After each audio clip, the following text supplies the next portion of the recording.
Hello, everyone. Welcome back. We're in the next to the last uh, lesson in the book Dumb Things That Smart Christians Believe. This week we're going to talk about misbelief number 10, which says, "What I believe about God is more important than how I treat people." And we're going to start by reading Matthew 5:23 and 24. Therefore, if you are offering your gift at the altar, and there remember that your brother or sister has something against you, leave your gift there in front of the altar. First go and be reconciled to them, then come and offer your gift. It's a free country. That's what the man yelled rudely out his car window. Road rage? Nope. Just another irritable Christian. The parking lot attendant had just tried to suggest to this man where he should park. Scottsdale Baptist Church is huge. About 5,000 people attend every weekend, and they have a messy parking problem.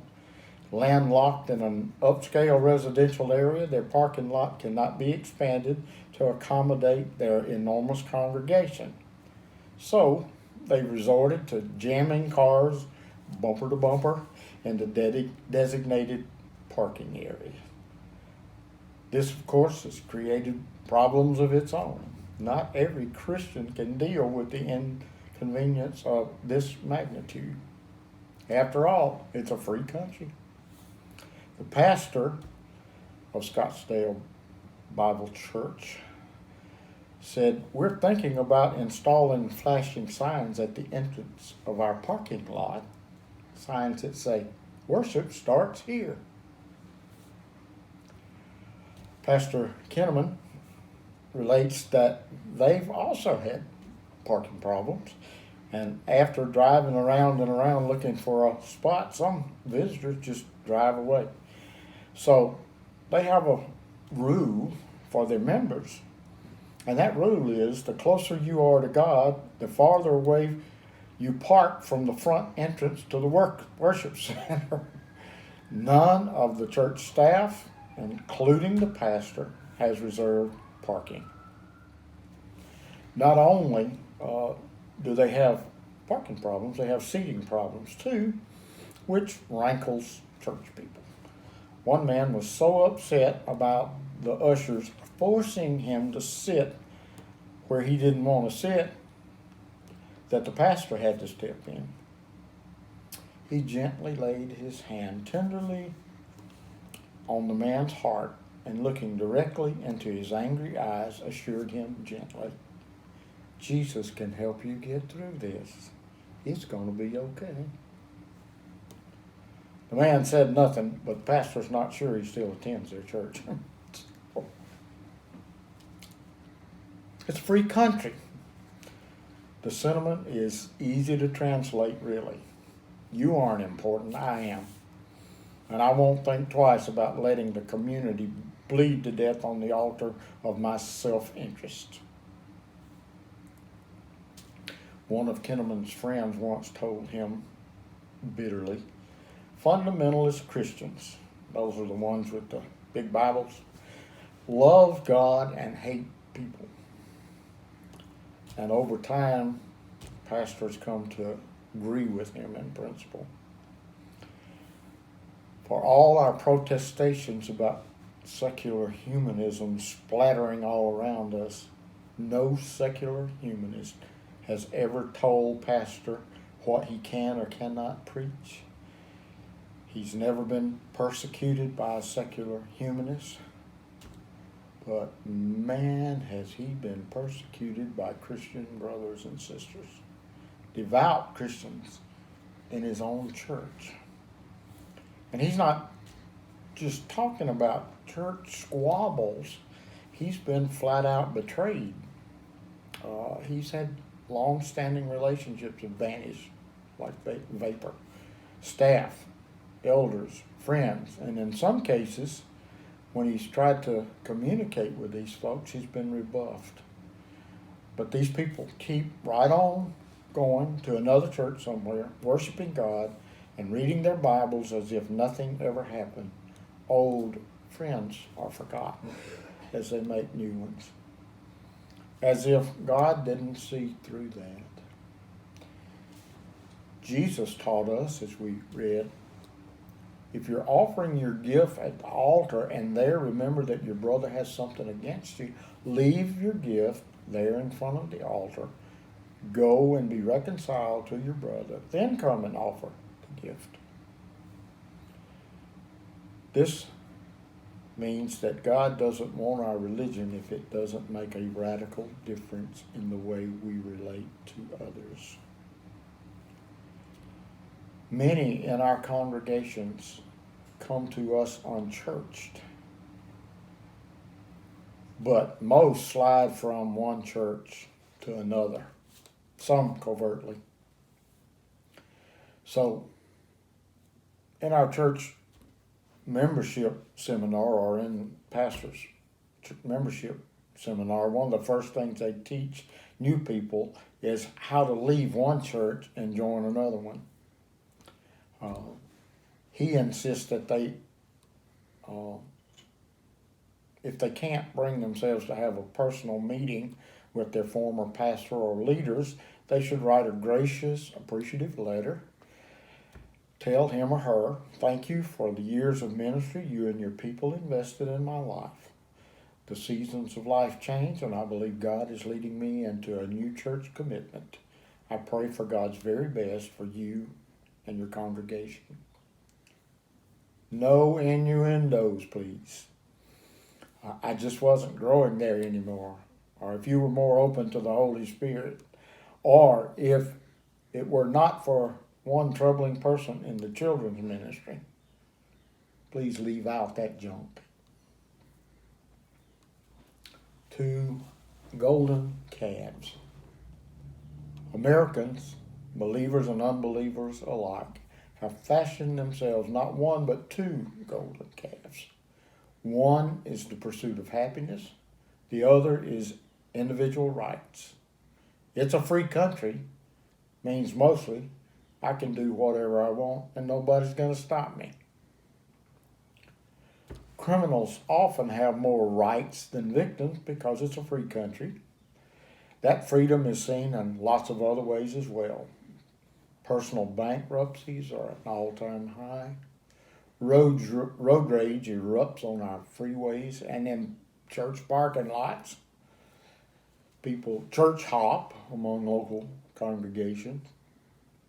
Marriages end without regard to the welfare of children. Millions of women, including an appalling number of Christian women, get abortions. Millions more, men and women, sleep around. And students in our public schools don't respect authority or each other. It's a free country and becoming freer every minute, but there's a cost, and it's a dear one. The problems are everywhere. More than half of all first marriages and 60% of second marriages end in divorce. Research indicates that 60% of financially successful professionals are depressed or stressed. Major surveys conclude that 48% of top executives claim their lives are empty or meaningless. Teen suicides, adolescent drug abuse, and high school dropout rates are rising. And although the country's gross domestic product has risen steadily for the past 50 years, the American Index of Social Health, which is 16 measurable social indicators, is 52% lower than it was 25 years ago. It's a free country. Let freedom reign. A cauldron of moral confusion. That's what America is today. Volcanic cultural and social forces are reshaping everything we believe, and most of us, Christians included, are being passively poisoned. We no longer embrace a distinctively Christian countercultural worldview. The world has baited us, and we've swallowed the hook. A great part of the deception is that we no longer know what's worldly. Another Christian myth that keeps us chasing the wind. Worldly is not just smoking, drinking, dancing, and going to R-rated movies. Paul goes much deeper in telling us what that is. This is Romans 12, 1 and 2 of the Message. So here's what I want you to do, God helping you. Take your everyday, ordinary life, your sleeping, eating, going to work, and walking around life, and place it before God as an offering. Embracing what God does for you is the best thing you can do for Him. Don't become so well adjusted to your culture that you fit into it without even thinking. Instead, fix your attention on God. You'll be changed from the inside out. Readily recognize what He wants from you and quickly respond to it. Unlike the culture around you, always dragging you down to its level of immaturity, God brings the best out of you, develops well-formed maturity in you. We Christians have adapted our faith and morals to fit secular American ideals. We're going to now walk through the jungle of our cultural confusion. Let's look carefully at the second golden calf of individualism. Communism holds that the individual is worthless except as he or she fits into the system and serves the needs of the state. On the other hand, our American democracy values and protects individual rights, often at the expense of the community good. What is the biblical perspective? In the Bible, God affirms both community and the individual. Each of us is uniquely created and gifted by God, but our individuality has no meaning outside of the community. Let's see what Paul wrote about that in 1 Corinthians 12, 21 and 22. The eye cannot say to the hand, I don't need you, and the hand cannot say to the feet, I don't need you. On the contrary, those parts of the body that seem to be weaker are indispensable. Each member of our body has a special form and function, but rip it out of our body and it's just dead meat. This is interdependence as opposed to dependence. Dependence is only the community matters. That's called communism. And independence, only the individual matters. This is a free country. The whole planet is an interdependent system. Somehow along the food chain, we all depend on algae. Everything in our ecosystem is necessary. Although some have suggested that the earth would get along just fine without people. Do you know who's responsible for all this interdependence? Would it be God? Let's look at Genesis 1, 26 and 27. Then God said, Let us make mankind in our image, in our likeness, so that they may rule over the fish in the sea and the birds in the sky, over the livestock and all the wild animals, and over all the creatures that move along the ground. So God created mankind in His own image. In the image of God He created them. Male and female He created them. The triune God is an interdependent community within Himself. That's His image, and that's what He's created in us. God said, let us create man in our image. God's image is not in us, it's in our relationships with others. It's in the whole community. In the original Hebrew language of the Old Testament, the last 3 lines of this Genesis passage above are themselves interdependent. That is, they build on one another, which tells us that the image of God is in the interdependent community and diversity of male and female. The other commonly used biblical image of interdependence, as we've already noted, is the body of Christ. I especially like this verse. God has arranged the parts in the body, every one of them, just as He wanted them to be. This is 1 Corinthians 12:18. Here, Paul isn't giving us an anatomy lesson. He's talking about people, difficult people, unwanted people.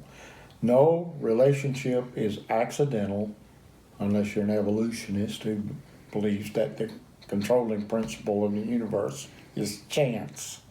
Christians have to believe, because there's a God, that every relationship is purposeful.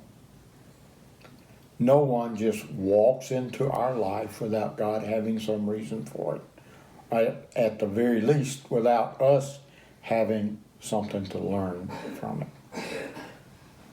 No one is an island. We are who we are because of myriad relationships, both good and bad. Now, that doesn't mean that we can't help who we are, but we are defined by all of the people in our lives. It's what the philosopher, theologian Martin Buber referred to as the I-thou relationship, as opposed to the I-God relationship. Without you, I'm nothing. In America, it's the individual that thrives, not the community. Author Scott Russell Sanders refers to the problem as the cult of the individual. He wrote a book called Writing from the Center, and he laments the absence of community in American values.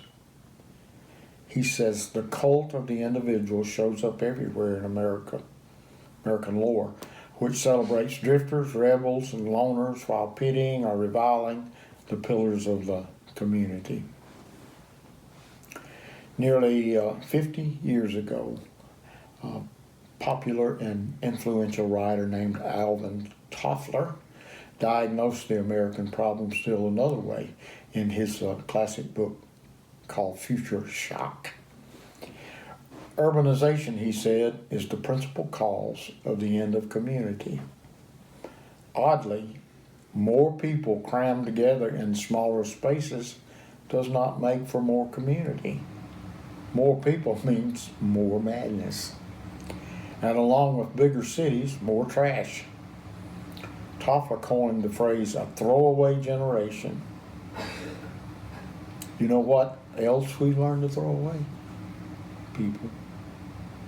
Toffler had a term for that too, modular relationships. He meant that we connect and disconnect from other people like a plug in a wall socket. When we need something, we plug in. When we don't need it anymore, we unplug. No love lost. If the service at a restaurant isn't meeting our expectations, we don't go back. If the shoe salesman doesn't wait on us quickly, we're outraged and report him to his supervisor. Never mind that his wife left him the night before. If a pastor says or does something that offends us, never mind if it's petty, we just leave the church in a huff. It's a free country. My needs come first. People have been talking about the crisis of community in America for decades. There was a sociologist named Ralph Keyes. He authored a book called We, the Lonely People. Community, he wrote, is a national obsession. I mean, yes, community is a national obsession, but we want other things more. Not getting involved with our neighbors is worth more to us than community. It's this confusion, this ambivalence, that confounds our quest for community. We yearn for a simpler, more communal life. We sincerely want more sense of community, but not at the sacrifice of any advantages that mass society has brought. even ones we presumably scorn. We didn't lose community, we bought it off. I could find a mom and pop store if I really wanted to, but I don't. I prefer a supermarket's prices and the selection they have. Also the anonymity, the fact that I'm not burdened by knowing the help. We crave anonymity. And rather than take paths that might lead us back together, we pursue the very things that keep us cut off from each other. Why are we so lonely?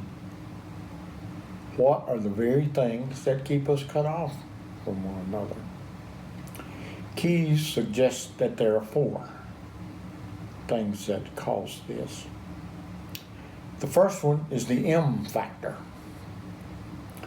In 1849, there was a Scottish journalist named Alexander Mackay, and he wrote, "How readily an American makes up his mind to try his fortunes elsewhere." Called the M factor. Movement, migration, and mobility. It's what has shaped our national character. As Americans, we've even found that there's a direct relationship between mobility and success. You know, you've got to move to a better job.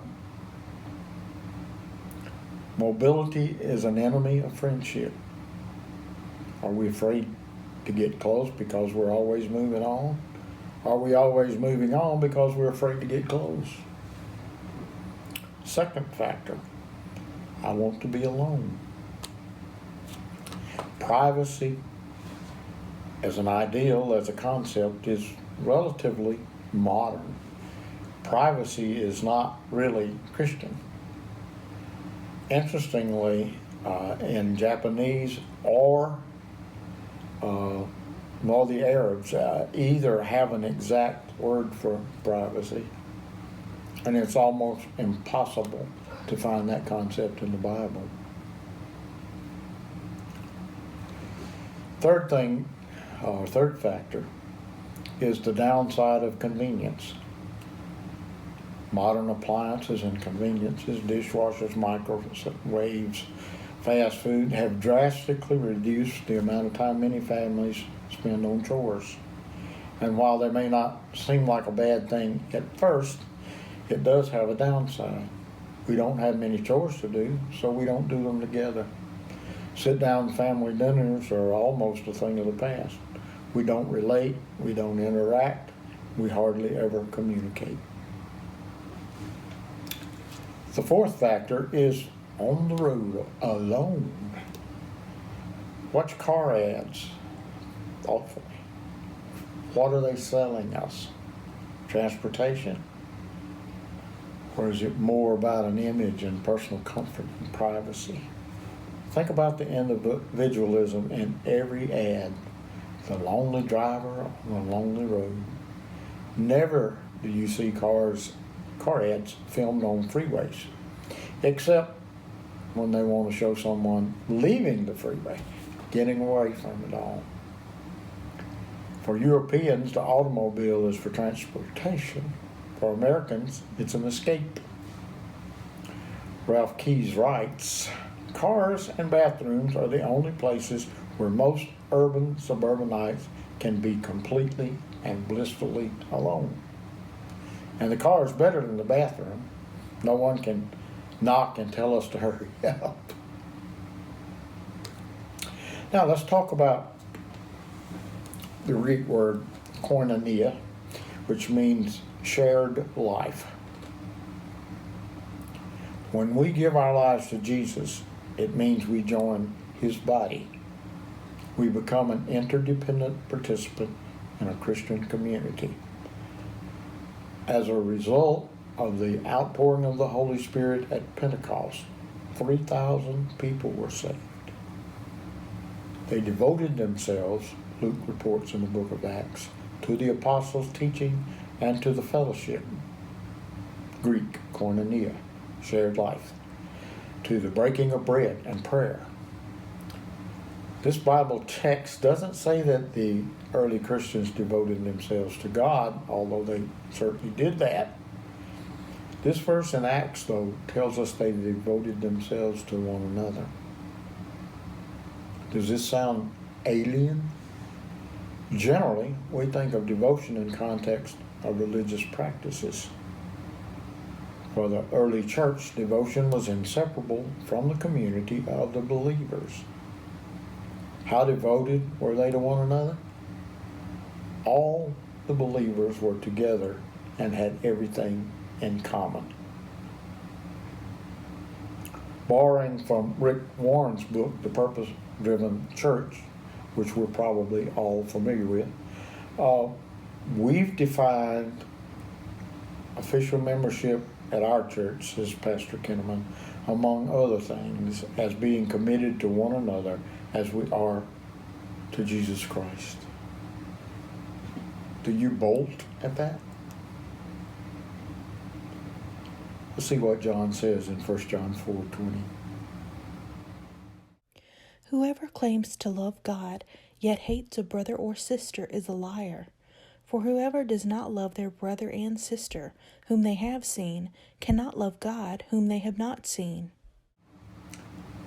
Being a Christian doesn't mean that we've just become a little more tolerant because Jesus helps us love people we don't like. Nowhere in the Bible are we instructed to tolerate differences. Hold on to your seat now. The teaching of the Bible is that real Christians value the differences and difficulties in relationships because they afford a greater opportunity for us to become more like Jesus. We don't need Jesus to endure the occasional oddities of generally likable people, Jesus said. Even sinners do that, Luke 6:33. It's the most difficult people and the most difficult circumstances that both test and deepen our faith. And Jesus adds to that, verse 35 of Luke 6. But love your enemies, do good to them, and lend to them without expecting to get anything back. Then your reward will be great, and you will be children of the Most High, because He is kind to the ungrateful and wicked. Let us pray. Holy Liberator, how can we compare your eternal riches to our small conveniences? How could we exchange our small liberties for the glory of your body, the church? Give us a fresh vision for how you want to draw us closer to yourself and to our brothers and sisters around us. Amen.